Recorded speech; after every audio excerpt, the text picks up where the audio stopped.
So we went from medium fire danger to high fire danger on Monday. For somebody new to the community like me, what does that mean? So going from moderate danger to high danger basically is just public use restrictions. So making sure to follow those public use restrictions, going from a moderate to a high. We're seeing a little bit more hotter and drier and windier days, so our fire danger is starting to elevate, and we're starting to see more and more active fires getting started. That's not good. No. What do you think is the most important thing for the general public to know once they see that bar go one more switch to the right? Definitely pay attention to the public use restrictions and monitoring those levels there. And then we do change a little bit going from a moderate to a high. For instance, mowing changes from 1 p.m. in a moderate, mowing before 1 p.m. and then going to a high, you have to mow before 10 a.m. for dry cleared grass.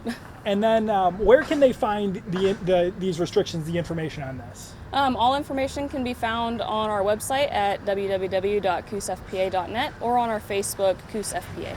So why do we go from the medium to the high? What is the reasoning for moving up? So the reasoning there is moving, like I said, the hot, dry, windy conditions in conjunction with the fires across the state. So we have a lot of employees right now, mostly overhead positions, out helping on those fires in Medford and Klamath. Hot, dry, windy has been what it's been lately. Yeah. every single day. And I know Eugene is hitting like record hots this year. So far. I mean, obviously I was out with you on the 101 the other day. Other than that, how has the wildfire season been going so far here in the state? In the whole state, very active. For the Coos FPA district, fairly active. We're getting at least a call a day, which is pretty significant for us here on the coast.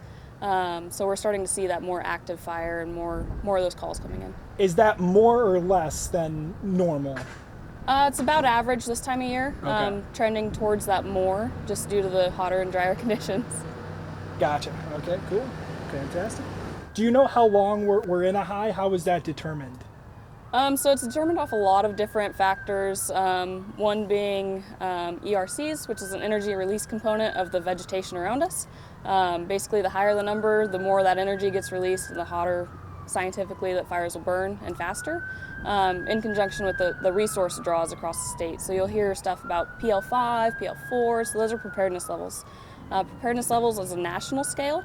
So those preparedness levels basically dictate what's the chances of getting resources that you need to your fire.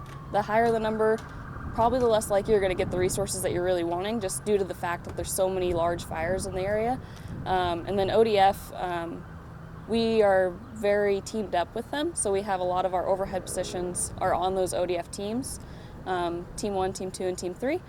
They're Type 1 fire teams, so they go out, they help take off the stress of those local units and districts and basically manage that whole fire situation for them. So what preparedness level are we at now? Do you know?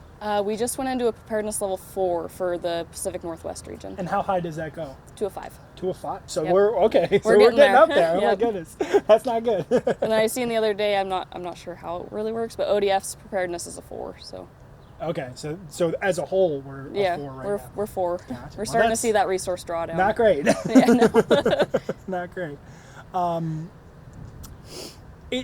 So is high the max, or do we have another level after that? So with most of ODF, pretty much all of ODF, CFPA and DFPA included, we go from a low, moderate, high to extreme. So green, blue, yellow, red. Gotcha. I guess I kind of asked this, but we'll go back to it. Just for the public who might be worried or nervous that we're now in a higher level, just one more message to them. So now that we're in a high fire danger, please pay extra caution to those public use restrictions, especially if you're outside of city limits within the Coos FPA district. We are a very large district. We cover 1.5 million acres, from the California border all the way up to just south of Dune City, north of Reedsport. So we cover that large district. If you have any questions, you can reach out to us, find us on Facebook or on our website.